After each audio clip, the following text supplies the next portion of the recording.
Hey everyone, Leslie Rice here, creator of The Signal with some great news. As you've probably noticed, we've added some wonderful new features to the show, such as our excellent new title cards and our website, www.signalhorrorpodcast.com.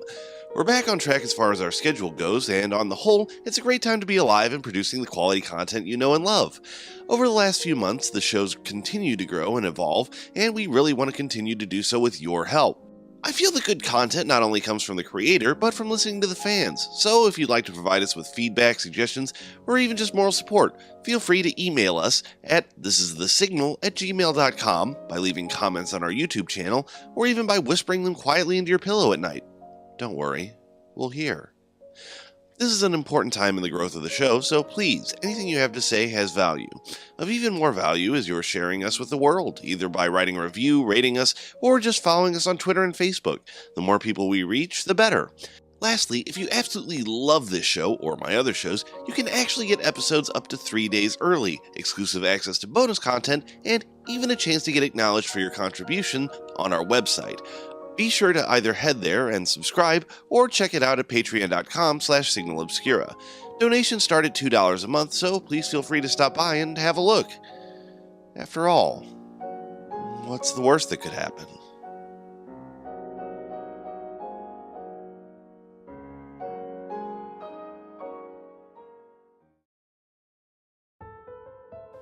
This is the Signal. Point of origin, unknown. Destination, unclear. It carries with it fragments of other places, other times, stories from unfathomable pits of darkness, and worlds of unquenchable, all-consuming light. These tales of realities both unimaginably distant and terrifyingly close are woven into, around, and through the Signal. Hello, listeners, and welcome to this brief intermission as we attempt to relocate the subjects of our previous transmission.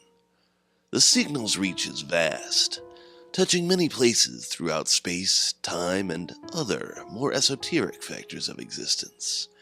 As we search, let us examine some of these contact points. Worlds where a killer can shed himself of his unwanted impulses, but only by shedding considerably more than just that. Realities where an absurd avian anomaly turns deadly, and places where an unusual nocturnal visitor weaves the stuff of nightmares into the thin fabric of reality. And so, dear listeners, let's forge our way forward with tonight's first story.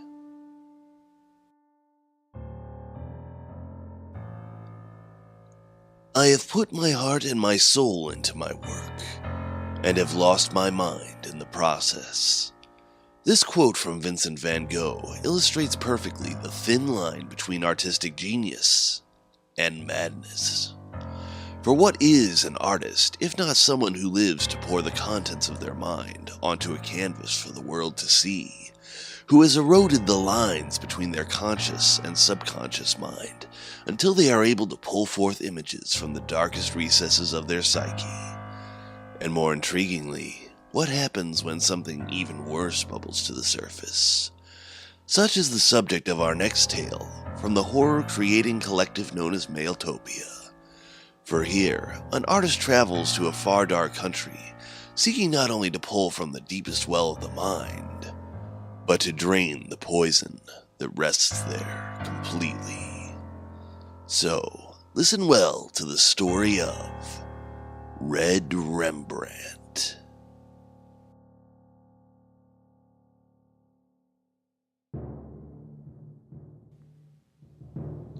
The small city of Distoria appeared directly after the Great Darkness of 1999.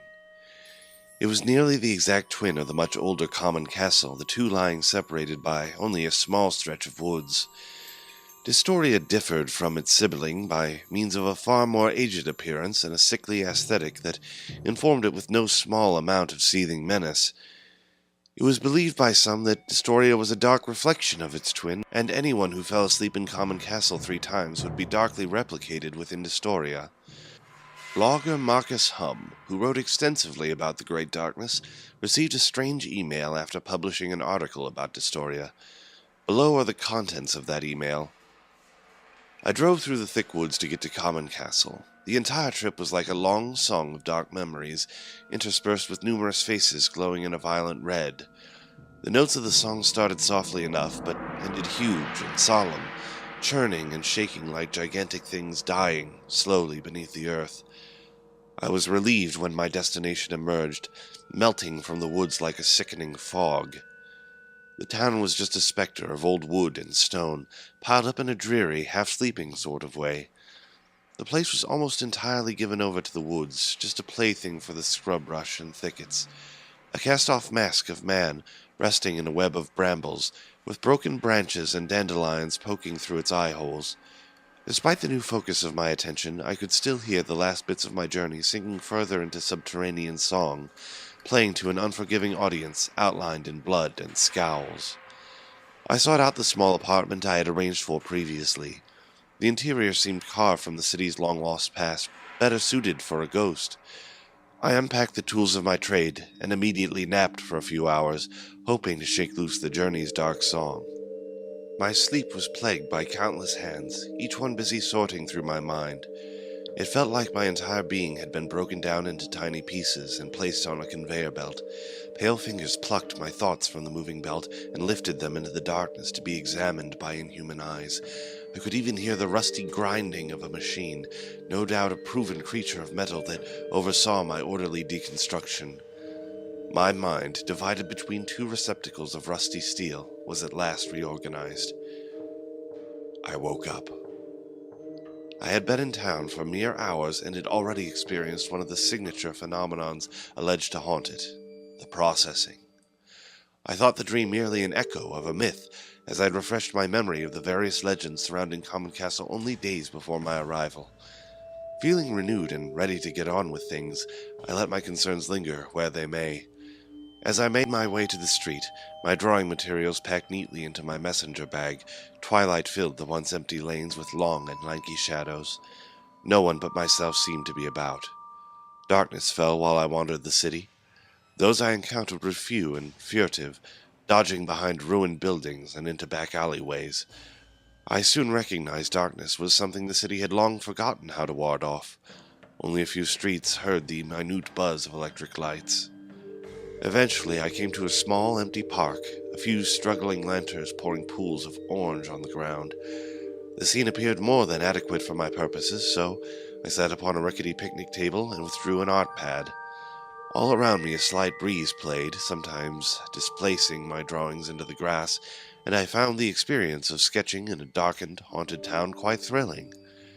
However, after tonight, I hoped I would have no further use for the remaining tools still reposed within my bag. I drew for hours, it seemed, when in fact I had fallen asleep. That cool, whispering breeze must have been too much for me, and so I dreamed. It wasn't necessarily the terrible dream so many others reported having. It was rather beautiful, like a graveyard thickly frosted in autumn moonlight. In this dream, I was still situated in the park, precisely at the spot I occupied before sleep took me. Yet the world around me had changed. It had grown far darker than any waking world would have allowed, as even the softest shadow seemed deeper than a rabbit hole. I also noticed that the once autumnal trees were now without their coats of brightly colored leaves. Yet, despite their lack of foliage, they were certainly not without attire. They were wrapped in membranous black silk, a doubtful substance that wavered between solidity and liquescence. The material was everywhere, seeming to hang upon the night sky as the breeze informed it with unwholesome shapes. I focused my gaze downward and realized that I too was covered in the stuff. It came away easily enough, but it didn't blow away as it should have. It became a twisting black shape that resisted the push of the dreaming wind. Even in my sleep, I realized I was experiencing another well-known Common Castle secret, the culling. I knew the shape would soon resemble me, so I waited for my features to reproduce themselves upon the shifting mass. Within seconds, if time means anything at all within a dream, I stood before myself. While the resulting creature looked like me in every detail, the simulacrum was considerably fouler than me, a more concentrated version of my worst possible self. I smiled when I saw the knife appear in its right hand. At the same time, my own right hand seemed to lose a practiced dexterity. I took a moment to soak in the darkness around me, knowing for a few fleeting moments I breathed the air of the twisted city of Dystoria. My twin took a last look at me, a disgusted scowl on his face, and departed into the darkness. I awoke to the whispered glow of dawn and quickly gathered my things, making my way back to my borrowed residence. Only one more dream to go, and my business would be concluded.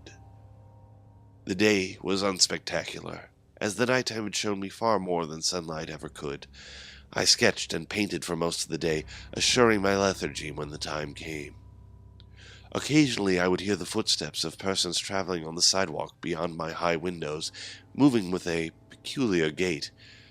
I was unbothered by their staggering presence, as they always kept to themselves. I was far more interested in the sketches I was working on. They were unusual subjects for me, forests and sunsets. Eventually, finding my curiosity too great to resist, I walked through the thick woods to Common Castle's twisted reflection, Dystoria. The city was supposed to be less than 2 decades old, yet it looked like it had risen from the earth itself hundreds of years ago. It indeed appeared to be the exact, yet considerably more perverse, duplicate of Common Castle in every regard. It certainly lived up to its reputation, which was what I was betting on. I was eager to see what the dark twin of my room might look like, so I walked to the Dystorian version of the house where I had rented the apartment. The building was precisely where it should have been, but like the rest of the city's aesthetic departures from its twin, it swelled with monstrous features. Gargoyle-like shapes reached out from above door frames and chimney stones. Strange statues rose from the loam of the courtyard, and the building materials looked as if they were derived from more humanoid sources rather than quarried stone and milled wood. I entered the structure despite the fear that began to grip me. Yet I deserved to feel fear. It was only fair. Light clearly wasn't welcome anywhere in the house. The ample windows seemed no more capable of admitting it than the walls. I imagined the night left a bit of itself behind after each of its many cyclical visits. One day, the innards of the house would most likely appear blacker than tar. That suited me just fine. I would never be back. When I entered my room, the first thing I noticed were the paintings spread out on the desk. They were painfully and shamefully familiar, face after face, red as twilight. Yet it meant that it was all working. I took some solace in that. The images stared from drawing paper, yellowed with age and lined with cracks. If I hadn't known better, I would have assumed that they were decades old. Yet it didn't matter what they looked like or how old they were. I was almost done. The shadows around the house began to overflow as the night fell from the sky. I needed to return to my home and dream. Back at my apartment in Common Castle, I looked at my crumpled bag next to the bed, wondering what might remain inside it. I gazed out the window beyond the woods, aware that I was facing the window of the doppelganger room I had recently departed. I could even feel something trying to look back at me, if only through dimly constructed and incomplete eyes. I stretched out on the bed, put my head on the pillow, and dreamed the third dream. It's difficult to say what I experienced that night, save that I was filled with the last nightmares I would ever have. I saw so many faces burning like small red stars just before they disappeared altogether from my consciousness. Something locked me to an old rusted chair somewhere in the basement of the world. A knife slid across my throat and I bled pure red venom into a rusted bucket. After I was drained to the last, I saw a gigantic paintbrush, tipped with old, haggard bristles, dip itself into my blood. Upon the yellowed paper that stretched before me, I saw my image painted. Once more I was face to face with myself. I think he expected me to scream. All I could utter was, "Thank you." I awoke, and the curing was complete. As I packed my things up to leave, I hefted my bag in the air. It was light as a baby's breath, and so was I. My trip back home was filled with the silence of forgotten faces and the lightness of an emptied conscience. I marveled at the turning leaves of autumn. It's been 3 years since I left Common Castle, and in that time I've married and had a child. I work a normal job and I sleep through the night. I still paint, but now only the beauty of nature moves across my campus. Of course, the red Rembrandt killings continue unabated, but far more violent and gruesome than before. And the portraits of the victims, always painted in their own curdling blood, grow increasingly more realistic. But now, unlike before, I have nothing to do with any of it. Thanks to that dark town, I am free.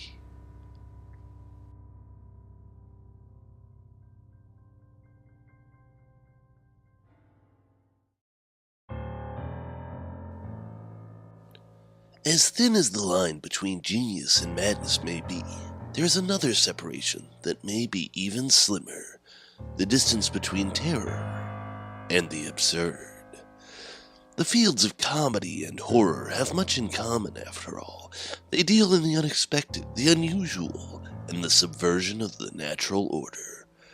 But at what point does that which might give us a chuckle become that which gives us a scream instead? Is it a question of circumstance, magnitude, or is it simply the severity of the consequences?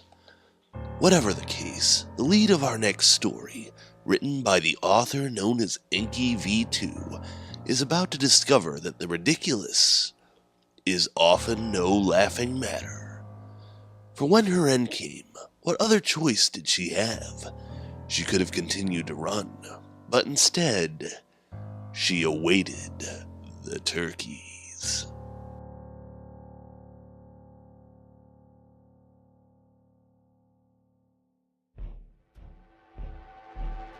The load-bearing wall groaned behind her. She would need to move again soon. Houses used to last a lot longer. This was the third in as many weeks, and she had put off leaving for longer than was wise. The previous tenants had left furniture, and she almost convinced herself that the smell of rotting carrion was actually the nearby sewage treatment facility. Taking a claw hammer from the pocket of her mangled overalls, she peeled some of the boards back from the door jamb. Covering her body with a plastic tub, she pushed her way through 3 or 4 feet of bloodied feathers and claws. The smell no longer bothered her, but without the tub she would be smothered before she could be crushed, and the tub provided valuable protection from the rain of small winged bodies as she made her way to the next shelter. This area was developed during the last real estate boom, and so almost any house she found would probably be abandoned. She risked a glimpse at the sky, but it was pointless. As usual, the sun was blotted out. For her efforts, she received a white-capped chickadee in the eye. When she was young, her parents and friends thought it was a blessing and treated it like a parlor trick. They'd make jokes about Disney princesses and sing that Carpenter song. It wasn't until she was 10 years old that the rate had accelerated to the point of being distressing.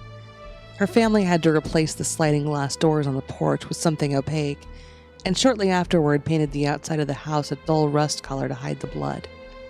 When the roof of that house finally collapsed, they were still in denial, unprepared. Only she escaped. She had been in this development for a year, or maybe 2.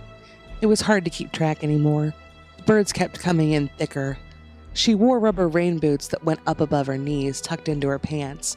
Nevertheless, some songbirds, already mostly rotten, fell inside as she shuffled through some of the taller mounds and became squished between her leg and the outside of the boot, beaks and claws and little bones pressing into her flesh. As she pushed through a front door, she felt an unusually large thump on her tub. A hawk, maybe. She pushed the door closed, reinforcing it with boards and nails with a practiced ease. Then, satisfied, she turned around to survey the rest of the building. But the back end of the house had already collapsed. She must have already stayed here. She heard it banging to her left, but it jogged her memory. This was the place with the wild turkeys. She had thought having turkey would be nice. an easy meal. She had underestimated their strength. That time, she had barely escaped. She had been much stronger then, inside for nearly a month. Unable to imagine herself summoning the strength to pull out the boards and trudge through another deluge, she slumped, her back against the door. She awaited the turkeys.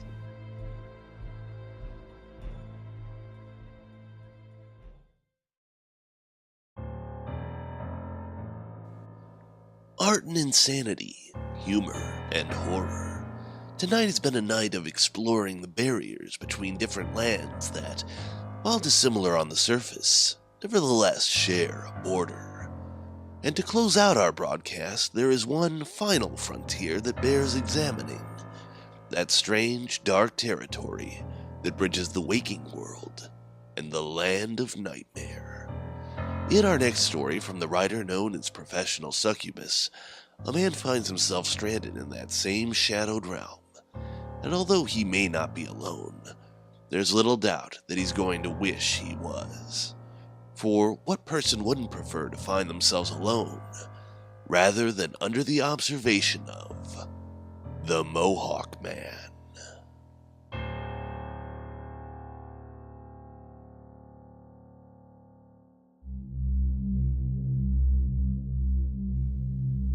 Percy woke suddenly, chills crawling from his scalp down to his heels. It took him a few moments for the dark world around him to make sense. It was his vacation. He was in a hotel. His girlfriend Kayla had stolen the sheets while they slept, and the loud buzz to his left was the old air conditioner kicking to life. Beyond that, he could hear the soft splashing of the hotel's courtyard fountain, and the palm trees rustling in the breeze. The strangest thing, though, was the blue light filtering into the room. Its intense beam intruded through a crack in the curtains and cast strange patterns on the walls. Percy forced himself to his feet and walked over to the window. Still groggy, he jabbed at the AC controls with one hand and reached up to close the curtains with the other. However, once he glanced out the window, he stopped. There was a white van parked in the courtyard, which was already strange as the courtyard wasn't meant for vehicles, and a bright blue light poured out of its windows.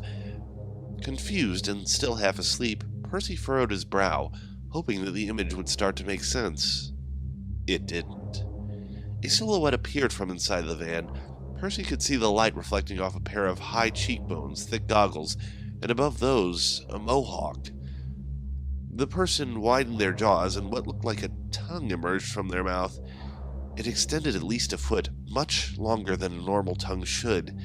At the end of the thing's tongue was something bulbous, which wriggled like it had a mind of its own. It was in this moment that Percy relaxed. I'm dreaming, he told himself. I watched Alien last week, and now I'm dreaming about steampunk alien van dwellers. There was a loud crack, and Percy abruptly jolted awake. The same blue light illuminated the room. Beginning to sweat, Percy uncertainly approached the window again and was greeted with the same white van, and the same impossible figure sitting inside. Acidic fear coursed through him, burning away the last remnants of lethargy. He automatically looked behind him to Kayla, as though her presence could somehow verify whether this was reality or not. She lay on her stomach, where she had been before. Percy thought about waking her and decided against it. It would be more trouble than it was worth. This was, after all, the girl who slept through fireworks and war movies. Percy turned back to the window, continued to stare at the van. Was the person lost? Were they hurt? How had they even gotten the van into the courtyard without anybody noticing? The van would have damaged the walkways and stairs and made one hell of a racket. It was like it had been quietly dropped in from above. He thought of simply ignoring it, but his inquisitive side, nosy, Kayla would have teased, knew that wasn't an option. Plus, he wouldn't be able to get back to sleep anyway, not with that damn glaring blue light. Maybe he would just go out there, make sure nothing was wrong, and ask them to turn the light down or off. Slipping on his sandals, Percy tucked his keycard into his pocket and ventured out into the breezeway. Immediately, he was assailed by the stench of rotten eggs. Gagging slightly, he reassured himself. That's what real ocean air smells like, rotting marine life and vegetation. The smell got worse the closer Percy came to the van. The light became stronger too. He had to hold up his hands to protect his eyes from the intensifying rays. When he was an arm's length away from the window, the silhouette suddenly swiveled toward him. Percy heard glass breaking, and Percy opened his eyes blearily. Without knowing why, he felt relief that the light in the room was warm, not blue. No more illegally parked vans, no more rotten sea smell, and no more irritating lights. He smiled, already thinking about how he would describe his dream to Kayla. He reached for her and touched something cold and rigid. A low whine filled the room. It took Percy a full minute to realize that the sound was coming from him. Kayla lay on her back, empty eye sockets staring up at the ceiling. Delicate lines of dried blood on the corner of each eye created the illusion of grotesque goggles. Her hair was stained a rusty red around the temples. Percy could see the mattress through a third small hole in her throat. He heaved and reeled back against the dresser. His hand brushed up against an unexpected object. On top of the dresser was a thick pair of goggles, a knit hat with a thick mohawk-like fringe on top, a pair of car keys, and a note. Percy picked up the note with shaking hands. It read, "If you want to put things back the way they were, put on the goggles, put on the mask, and get in the van." Percy huddled in the back seat of the van. The entire van reeked of rotting meat, as did the goggles and hat he'd found.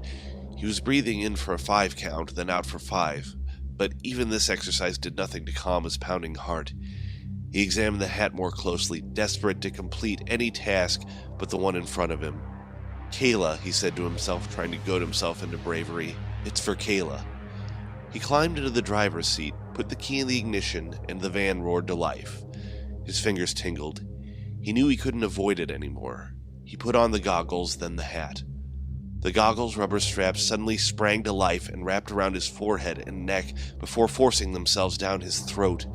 When he pulled at them, they burned. When he opened his mouth, a long rubber tongue burst out, moving and gibbering independently.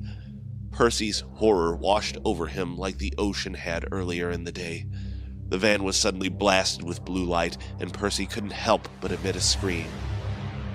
When the light dissipated, Percy was in the parking lot of a different hotel. The room directly in front of him had the curtains cracked, and inside he could see a boy and a girl settling down to sleep.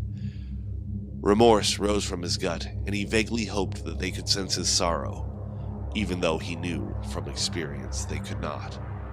When the hotel room light clicked off, the blue light in the van turned on.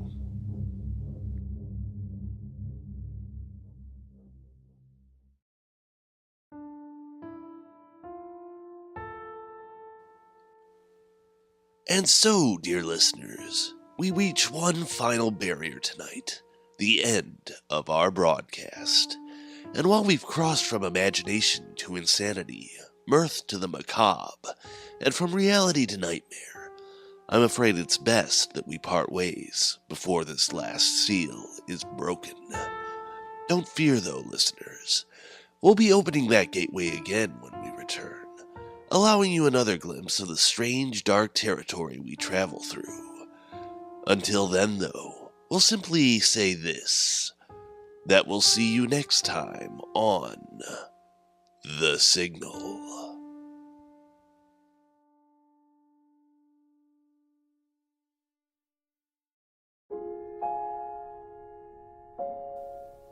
Hi everybody, me again, and I really hope you liked this episode. Sorry that it took me a little longer to get it out, but I have actually been recovering from pneumonia, bronchitis, and sinusitis, and while I've been dealing with life's own personal brand of body horror, now it's time to thank those who brought us this episode. As always, voices for today's stories come from myself, and also from Ashley Webb Rice. Music comes partly from me, but mostly courtesy of Kevin MacLeod, whose excellent work can be found at www.incompetech.com. As always, we appreciate your support, and to find out how you can help, please visit us at www.signalhorrorpodcast.com or donate at patreon.com/signalobscura. Remember, one of the easiest ways to help the show is to like, subscribe, and above all, share our work with everyone you can. At the best, they'll love you for it.